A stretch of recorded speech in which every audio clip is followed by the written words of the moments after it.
Chief ministers को कि वो रिजर्वेशन के खिलाफ है पर्टिकुलर नौकरी में, क्योंकि इनकॉम्पिटेंसी बढ़ाती है। अब आइए, इंदिरा जी के जमाने में नारा है जात पे ना पात पे, इंदिरा जी की बात पे मोहर लगेगी हाथ पे। अब आइए 6 दिसंबर 90 को Rajiv Gandhi ji floor of the house पे कहते हैं कि वो रिजर्व मंडल का विरोध करते हुए कहते हैं कांग्रेस पार्टी जात पात में विश्वास नहीं करती है। और अब ये जानते क्यों आए? आपको बात बताऊं, वक्त के साथ बदलता आपने किसी का चेहरा इतना नहीं देखा होगा। 2014 में राहुल गांधी, उससे पहले क्या थे? एकदम क्लीन शेप, बढ़िया बबुआ टाइप माहौल बने हुए, हिंदी में अगर आप व्यक्तिगत पे आएगा तो फिर मोदी जी की भी भाव भंगी और व्यक्तिगत में चली जाऊंगी। बोल लीजिएगा, बबुआ शब्द का जो आपने प्रयोग किया, अरे बोलने दीजिए, आप बोल दीजिएगा। जी पर बोलूंगी तो अरे बोलिएगा, अभी मैं जवाब देता हूँ, उसके बाद मैं जो बोल लूँ तब बोलिएगा। और उसके बाद हिंदी में शपथ ली और ईश्वर के नाम की शपथ ली। 2019 आया, लगता इससे काम नहीं चलेगा, तो क्या किया? अब टीका लगा के कुर्ते के ऊपर जने वाले हिंदू बन गए और अपनी जाति नहीं गोत्र भी बताने लगे। कहां? राजस्थान में पुष्कर के मंदिर से निकलते हुए 2019 के चुनाव से पहले।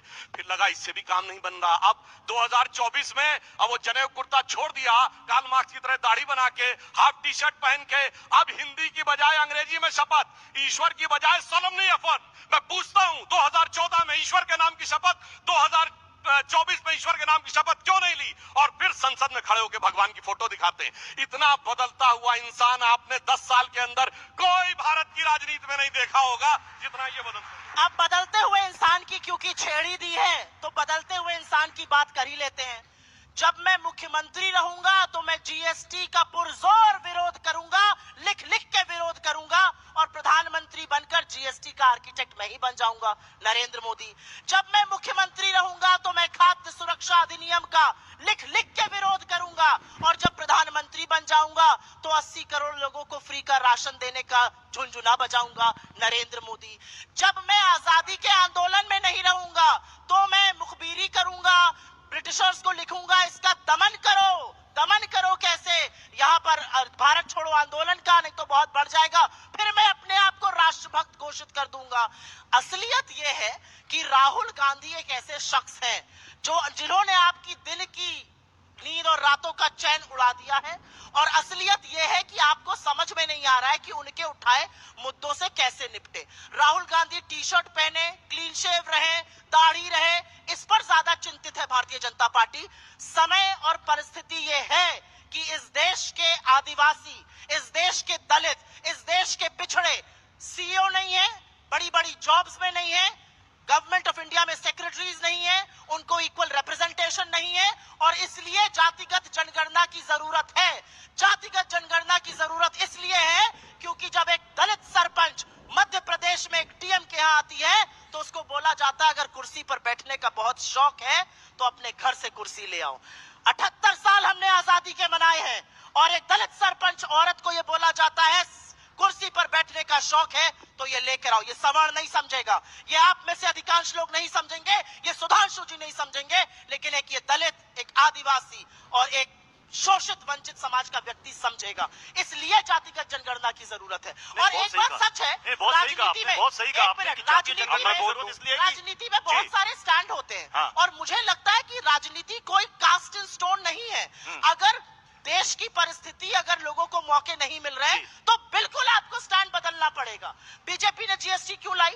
बीजेपी ने विमेंस रिजर्वेशन बिल क्यों लाई? क्योंकि पहले जब राजीव गांधी पंचायती राज लाए और उसमें विमेंस रिजर्वेशन की बात थी, 5 वोट से वो हराया गया था, 5 बीजेपी के लोग थे, इसके खिलाफ थे, अब लेकर आए। तो मेरा अपना मानना है कि राजनीति is a dynamic thing, it must change. If it is not changing, जाति जनगणना बहुत नहीं, जाति जनगणना की जरूरत है क्योंकि इसी के आधार पर आपको आरक्षण का कोटा तय करना है। 1931 के आंकड़े, देश की आजादी से पहले के आंकड़े। एक मिनट में बात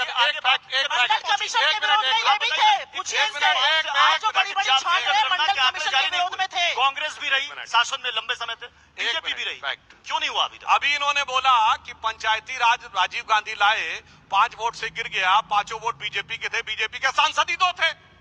बोलो भाई, कुछ भी बोलने लगती है। राजीव गांधी के जमाने में बीजेपी के सांसद ही 2 थे, राजीव गांधी का पकड़ लिया गया। आपके जैसे लोगों ने बोलने लगती है। सुनिए, अब बताता हूँ, 2011 में जनगणना हुई, इनकी सेंसस कराई, भारत सरकार में 140 सेक्रेटरी थे। कितने थे बताइए?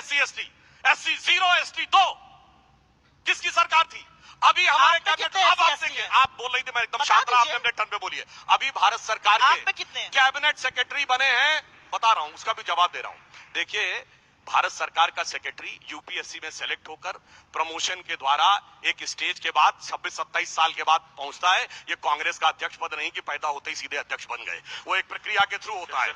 आज भारत के जो कैबिनेट सेक्रेटरी हैं वो 1987 बैच के हैं। 87 में आपकी पार्टी नहीं, आपके पिताजी की सरकार थी। बताइए कितने SC ST OBC थे? अरे उन्हीं में से तो बनेंगे आके। अगर आपने उस समय रिजर्वेशन दे दिया होता, काका कालेलकर कमेटी की रिपोर्ट मंडल 1980 में लागू कर लिया होता, आप तो दे 87 दीजिए को ना, भी- अब करा मैं एक दीजिए बात जातिगत बताता हूं। जनगणना। अब सुनिए, बीजेपी के अब सुनिए। बीजेपी के लोग देखिए, कहते हैं, हमेशा मेरे में ये डिस्टर्ब कर रही है। समय बिल्कुल समाप्त हो रहा है। कोविड हो मैं गया, सुधांशु जी को 140 सारी से समझ आ रहा है। जनगणना कराई। बिल्कुल, जनगणना बिल्कुल समय कम, कराई, ये नहीं बिल्कुल करा समय पाए। कम, बिल्कुल। ये क्या करने के लिए जी। आए? झुंझुना बजाने के लिए देश मैं के लास्ट सामने में सिर्फ ये 10 कहना साल से चाहता हूं। झुंझुना बजा रहे हैं, अभी भी झुंझुना इन्होंने बजा- कहा कि वक्त बदल बजाओ जाता है। झुंझुना, बजाओ देखिए, झुंझुना। वक्त ऐसा बदलता है कि आदमी अपने पुरखों की बात की भी ऐसी तैसी करने को तैयार हो जाता है। अरे वक्त यानी तो ऐसा बदला नेहरू कि भी आपको गांधी गलत, के आगे इंदिरा भी नतमस्तक गलत, होना पड़ा। राजीव भी गोडसे गलत, के हाय पुजारी मेरी कुर्सी गांधी मिल के जाए। आगे नतमस्तक है। सत्ता वक्त तो से ऐसा बाहर बदल रह गया। के जैसे वक्त तो ऐसा मछली बदला जल के कि बिना गोडसे के छटपटाती है, हत्यारे वैसे के साथ कांग्रेस खड़े होने छटपटा वाले रही है। आज तो मैं गांधी एक के लाइन सामने कहना नतमस्तक चाहूंगा, है। देखिए, लगातार वक्त तो बोल रही ऐसा डिस्टर्ब बोला। कर रही है। वक्त बदला मैं एक ना। लाइन सिर्फ कहना गांधी चाहूंगा, के हत्यारों एक के बात की- उपासक अच्छा आज गांधी सुनिए, के सामने सब गांधी यानी नतमस्तक है। सब- इन्होंने वक्त एक ऐसा मिनट बदला। एक मिनट ऐसा इन्होंने बदला। कहा सुधांशु, 42 ऐसा के बदला बाद- वक्त की एक सेकंड आज नरेंद्र देखिए, गांधी के सामने अब- सिर झुकाने से अब मिलती है। नहीं, अन्यथा नहीं मिलेगी। सत्र की अवधि यहीं पर, सत्र की अवधि यहीं पर समाप्त हो रही है। मुझे ऐसा एक बदला। सेकंड दिए जाए पूरे बात नहीं तो मुझे भी और मैं- तो फिर जो आप तो लगातार बोली है, आपको कर दिए जाएंगे। आप भी पंद्रह- और मेरा दावा है कि 30 सेकंड के बाद जवाब नहीं दे पाएंगे। इन्होंने स्वतंत्रता आंदोलन में कहा, नेहरू प्रधानमंत्री बने 2 सितंबर 1946 को। कैबिनेट प्लान में वे बिल के द्वारा शपथ लेकर यूनियन जैक के झंडे के नीचे क्वीन की निष्ठा की शपथ लेकर, भारत का संविधान नहीं था, बोलो, ये अंग्रेजों से लड़ाई लड़ रहे थे। सुप्रिया जी, बोलिए, 1946 में। सुधांशु जी, यहाँ पर बैठा हुआ 4 साल का बच्चा भी जानता है कि अंग्रेजों से लड़ाई किसने लड़ी, शहादत किसने दी, तिरंगे में एक खून कांग्रेस किसका का शामिल नेता है? जो गोली से आपका मारा नहीं गया हो, है। एक आपके कांग्रेस का व्यक्ति नेता जो ने फांसी हुआ हो, आजादी अध्यक्ष की लड़ाई का, नहीं लड़ी। एक आपके कांग्रेस का लोगों ने नेता को अंग्रेजों काला की पानी बुक हुई नहीं है। लड़ी। आपके लोगों ने माफी नहीं मांगी। समाज हो रही आपके है। लोग गांधी के हत्यारे हैं। जिन्होंने आप लड़ाई गोडसे के लड़ी, पुजारी सारा हैं। उनको मिल गया। ऐसे होते हैं गोडसे के किसमें पुजारी हैं। एक बार बैठ चुके हैं। कोई विकल्प नहीं है। अंत होने का नाम नहीं लेते। तो मैं एक बहुत बहुत शुक्रिया सुधांशु जी, सुनिए, बहुत बहुत शुक्रिया हमारे साथ जुड़ने के लिए, एक लाइन। हमारे समझ में शामिल होने। देखिए, नौरंगी ये सियासत दौरा तो देखिए कि मंजिल मिली उन्हीं को जो शरीके सफर में थे। गांधी के आगे जिन्होंने न गोली खाई, न फांसी चढ़े, न काला पानी ये हुए, असलियत वही है लोग आ जाते। ये चलिए, असलियत है। देखिए देखिए, गोडसे के पुजारियों को गांधी के आगे नतमस्तक होना पड़ा, ये असलियत है इस देश की। ठीक है, चलिए, हमने कहा ना कि राजनीतिक मुद्दे ऐसे होते हैं कि एक बार शुरू हो जाए तो फिर अंत होने का नाम नहीं लेते। मैं